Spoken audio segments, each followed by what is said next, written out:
Bismillahirrahmanirrahim. Assalamualaikum warahmatullahi wabarakatuh. Alhamdulillahirrabbilalamin. Wassalatu wassalamu ala sayyidil mursalin wa ala alihi wa sahbihi ajma'in. Amma ba'd. Baik, untuk sesi ini kita akan membahas tentang membangun kerangka keamanan dan pengendalian. Merupakan subbab dari bab 8, melindungi sistem informasi. Nah, pengendalian sistem informasi baik manual maupun otomatis atau automatically atas kendali umum dan aplikasi. Nah, kendali umum atau general control berpengaruh atas desain, keamanan, dan penggunaan program komputer dari keamanan arsip data secara umum dari semua infrastruktur teknologi informasi perusahaan. Secara keseluruhan, kendali umum digunakan pada semua aplikasi yang terkomputerisasi dan memuat kombinasi perangkat keras, perangkat lunak, dan prosedur manual yang menciptakan lingkungan kontrol secara menyeluruh. Kendali umum meliputi pengendalian perangkat lunak, pengendalian fisik, perangkat keras, dan pengendalian operasional komputer, pengendalian keamanan data, dan pengendalian pada proses implementasi sistem, serta pengendalian administratif. Nah, kita lihat di tabel 842 secara general. Jenis kendali umum yang pertama adalah kendali perangkat lunak, software control yang ini. Ini artinya adalah memantau pengguna sistem dan mencegah akses tanpa izin pada program perangkat lunak, sistem perangkat lunak, dan program komputer. Yang kedua, hardware control atau kendali perangkat keras, yakni memastikan bahwa perangkat keras aman secara fisik dan memeriksa keberadaan kesalahan fungsi pada perlengkapan. Organisasi yang sangat bergantung pada komputer juga harus membuat ketentuan untuk cadangan atau operasional yang masih berlangsung guna menjaga pelayanan konstan. Yang ketiga adalah kendali operasional komputer yang ini. Deskripsinya adalah mengawasi kinerja komputer departemen untuk memastikan bahwa prosedur yang terprogram dapat secara konsisten dan tepat diaplikasikan pada penyimpanan dan pemrosesan data. Kendali operasional komputer meliputi pengaturan kinerja pemrosesan komputer dan cadangan serta prosedur pemulihan untuk pengolahan yang berakhir tidak normal. Berikutnya adalah kendali keamanan data, data security control. Di sini kita harus memastikan data arsip bisnis yang berharga, baik yang terdapat pada cakram atau rekaman, tidak terpapar terhadap akses tanpa izin, perubahan maupun perusakan saat mereka digunakan atau disimpan dalam tempat penyimpanan. Berikutnya adalah kendali implementasi, di mana harus ada audit proses perkembangan sistem pada berbagai titik untuk memastikan bahwa proses dikendalikan dan dikelola dengan tepat. Dan yang terakhir adalah kendali administratif, yakni merumuskan standar, peraturan, prosedur, dan kendali disiplin untuk memastikan bahwa kendali umum dan kendali aplikasi organisasi dapat dilaksanakan dan diterapkan dengan tepat. Nah, kendali umum meliputi pengendalian perangkat lunak. Nah, adapun kendali aplikasi adalah pengendalian khusus dan spesifik pada setiap aplikasi yang terkomputerisasi, seperti proses pembayaran, pemesanan. Kendali aplikasi mencakup baik prosedur manual maupun otomatis yang memastikan hanya data sah yang utuh dan akurat yang dapat diproses menggunakan aplikasi tersebut. Kendali aplikasi dapat dikelompokkan menjadi 1. Kendali input, 2. Kendali pemrosesan, dan ketiga adalah kendali output.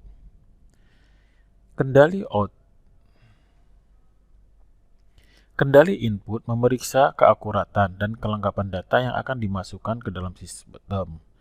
Terdapat beberapa kendali input yang spesifik bagi autentisitas input, konversi data, penyuntingan data, dan penanganan kesalahan. Kendali pemrosesan meliputi penetapan data yang utuh dan akurat selama pemutakhiran dilakukan. Dan kendali output memastikan bahwa hasil dari pemrosesan komputer itu adalah akurat, utuh, dan dapat didistribusikan dengan benar. Berikutnya kita akan bahas tentang penilaian risiko. Penilaian risiko atau risk assessment menentukan keadaan tingkat risiko perusahaan jika sebuah tindakan atau proses yang spesifik tidak dapat dikendalikan sebagaimana mestinya. Tidak semua risiko dapat diantisipasi dan diukur, tetapi sebagian besar bisnis akan dapat memperoleh beberapa pemahaman seputar risiko yang dihadapi. Manajer bisnis yang bekerja dengan spesialis sistem informasi sebaiknya mencoba untuk menentukan nilai dari aset informasi, titik-titik kerentanan, dan frekuensi kemungkinan terjadinya permasalahan dan potensi kerusakan. Kita ambil contoh, jika sebuah peristiwa memiliki probabilitas kejadian tidak lebih dari 1 kali setahun, dengan nilai kerugian bagi perusahaan maksimal adalah 1.000 US dollar, tidaklah bijak untuk menghabiskan 20.000 dolar untuk mendesain dan memelihara pengendalian untuk melindungi perusahaan dari peristiwa ini. Namun, jika sebuah peristiwa yang sama dapat terjadi minimal 1 kali dalam sehari dengan potensi kerugian 300.000 US dollar dalam 1 tahun, menghabiskan biaya 100.000 US dollar untuk pengendalian dapat dikatakan sudah tepat. Kenapa? Karena minimal 33%-nya. Nah, ini tabel ini penilaian risiko pemrosesan pemesanan online. Ini contohnya.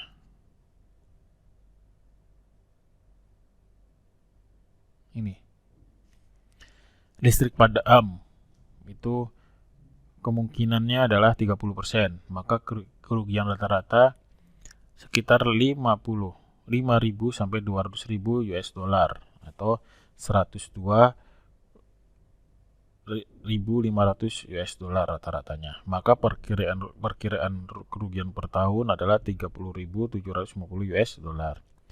Penggelapan probabilitasnya 5%. Kisaran kerugian rata-rata adalah 1.000 sampai 50.000, rata-ratanya 25.500. Maka perkiraan kerugian per tahun adalah 1.275 US dollar. Kesalahan pengguna rata-rata 98%. Kerugiannya di kisaran 200 sampai 40.000 US dollar dengan rata-rata 20.100 US dollar. Maka perkiraan kerugian per tahun adalah 19.698.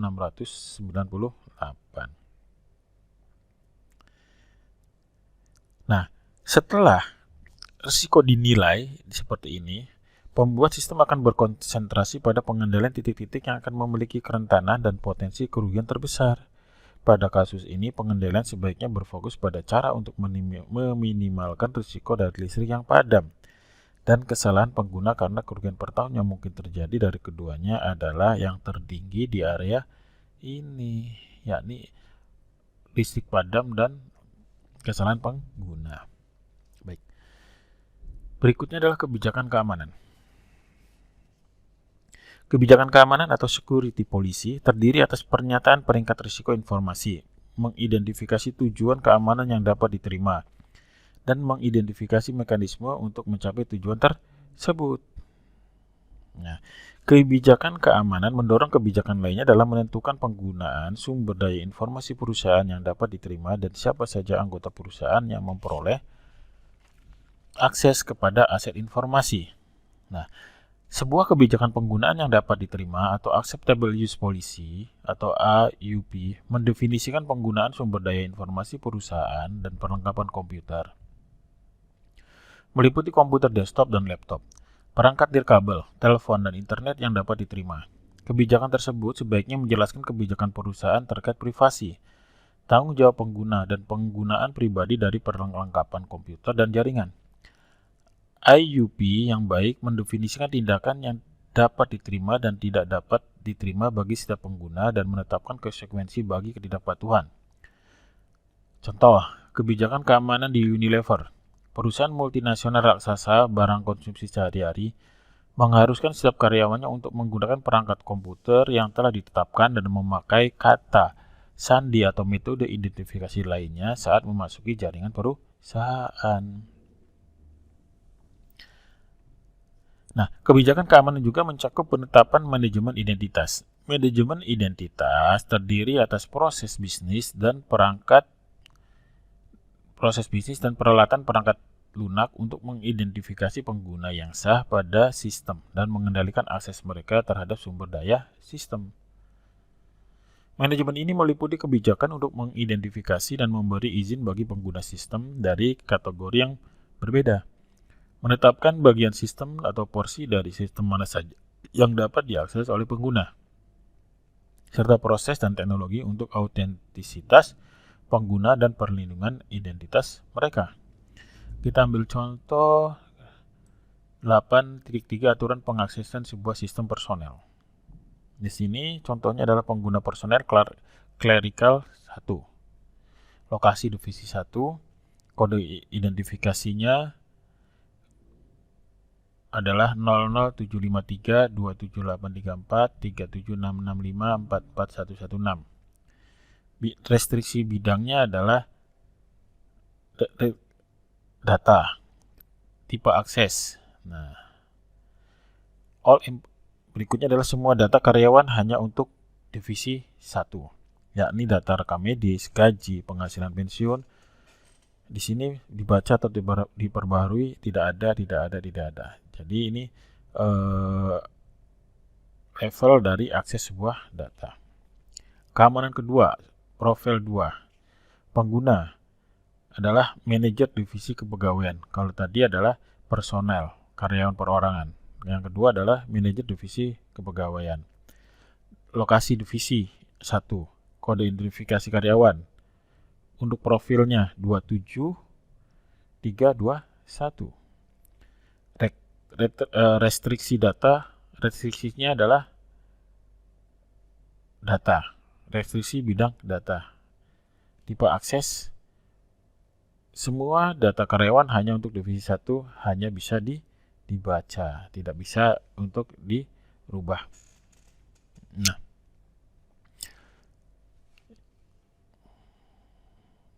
ini merupakan contoh yang ini. Dua profil keamanan atau pola data keamanan yang mungkin dapat ditemukan pada sistem kepegawaian. Berdasarkan profil keamanan, pengguna memiliki batasan tertentu dalam mengakses berbagai sistem, lokasi, dan data dalam sebuah organisasi. Berikutnya akan pembahasan perencanaan pemulihan dan perencanaan kesinambungan bisnis. Nah, perencanaan pemulihan bencana atau disaster recovery planning adalah sebuah alat untuk merancang rencana restorisasi komputasi dan layanan komunikasi setelah perusahaan mengalami gangguan. Perencanaan pemulihan bencana memiliki fokus utama pada masalah teknis dalam hal menjaga dan membuat sistem tetap berjalan, seperti arsip yang tetap dicadangkan, sistem komputer cadangan, dan layanan pemulihan bencana. Perencanaan kesinambungan bisnis atau business continuity planning memiliki fokus pada bagaimana perusahaan mengembalikan operasional bisnis setelah terjadinya bencana. Perencanaan kesinambungan bisnis mengidentifikasi proses bisnis yang utama dan menetapkan rencana tindakan untuk mengendalikan fungsi-fungsi penting pada saat sistem tidak bekerja. Sebagai contoh, Deutsche Bank yang menyediakan layanan investasi perbankan dan manajemen aset di 74 negara yang berbeda, memiliki perencanaan kesinambungan bisnis yang dibangun dengan baik dan terus-menerus diperbaharui dan diperhalus. Perencanaan kesinambungan bisnis memelihara kelompok penuh waktu di Singapura, Hong Kong, Jepang, India, dan Australia untuk mengordinasikan rencana mengatasi kerugian fasilitas, personel, dan sistem yang penting sehingga perusahaan dapat terus melanjutkan operasional saat peristiwa katastrofis terjadi. Rencana Deutsche Bank dibedakan antara proses genting bagi kelangsungan hidup bisnis dan hal-hal penting untuk mendukung pada saat terjadinya krisis serta mengkoordinasikan dengan rencana pemulihan bencana pada komputer pusat. Berikutnya adalah peran auditing. Audit Sistem Informasi Manajemen atau SIM atau Manajemen Information System Audit atau MIS Audit memeriksa lingkungan keamanan keseluruhan perusahaan sebagaimana mengendalikan pengaturan sistem informasi individu. Auditor sebaiknya menelusuri aliran beberapa transaksi pada sistem dan melakukan pengujian menggunakan beberapa perangkat audit. Audit SIM juga memeriksa kualitas data. Audit keamanan meninjau teknologi, prosedur, dokumentasi, pelatihan, dan personel. Sebuah audit yang diteliti bahkan akan menyimulasikan sebuah serangan atau bencana untuk menguji respon teknologi, staf sistem informasi, dan karyawan bisnis. Oke. Berikut daftar dan peringkat audit pengendalian semua kelemahan dan mengestimasi probabilitas kejadiannya. Setelah itu, kita akan menilai pengaruh pada keuangan dan organisasi pada setiap ancaman. Kita lihat gambar 2.4, yakni contoh daftar kelemahan pengendalian yang dibuat oleh auditor. Yang pertama, fungsi pinjaman. Lokasi Peoria, IL. Yang disiapkan oleh John Erickson tanggal 16 Juni 2013. Diterima oleh T. Benson di review pada tanggal 28 Juli 2013. Nih. Sifat kelemahan nih satu dan pengaruhnya. Ini kemungkinan terjadinya kesalahan atau disalahgunakan. Berikutnya notifikasi pemberitahuan untuk manajemen. Yang pertama, sifat kelemahan dan pengaruhnya. Ya atau tidak. Justifikasinya apa? Tanggal pelaporannya kapan dan responnya bagaimana. Kita lihat di sini ini headernya. Akun pengguna yang kehilangan kata sandi. Kemungkinan terjadinya kesalahan, ya. Justifikasinya adalah meninggalkan sistem sehingga terbuka bagi penyerangan dan pihak luar yang tidak sah. Tanggal pelaporannya bulan 5 tanggal 10 2013. Respon manajemen adalah mengeliminasi akun tanpa kata sandi, langsung dieliminasi. Yang kedua, kelemahannya adalah jaringan terkonfigurasi untuk mengizinkan beberapa pembagian pada sistem berkas. Kemungkinannya iya. Justifikasinya adalah menemukan sistem arsip yang penting bagi pihak yang menjadi rival yang terhubung dengan jaringan. Dilaporkan tanggal 10 bulan 5 2013. Maka responnya adalah memastikan hanya direktorat yang diperlukan yang dibagi dan mereka dilindungi dengan kata sandi yang kuat. Berikutnya adalah patch. Patch perangkat lunak tidak dapat mempengaruhi program produksi tanpa persetujuan dari kelompok standar dan pengendalian. Kemungkinan adanya kesalahan tidak, maka justifikasinya adalah semua program produksi mewajibkan persetujuan manajemen dan kelompok standar dan pengendalian ditugaskan pada kasus-kasus tersebut untuk status produksi sementara. Nah, ini merupakan daftar pengendalian kelemahan yang dapat ditemukan oleh seorang auditor pada sistem pemberi pinjaman di sebuah bank komersial lokal. Formulir ini membantu auditor mencatat dan mengevaluasi pengendalian kelemahan dan menunjukkan hasil diskusi dari kelemahan tersebut dengan manajemen. Juga tindakan untuk memperbarui sistem keputusannya diambil oleh manajemen. Baik, demikian subbab ke-8, yakni membangun kerangka keamanan dan pengendalian. Kurang lebihnya, mohon maaf. Akhirul kalam, wabillahi taufiq wal hidayah. Assalamualaikum warahmatullahi wabarakatuh.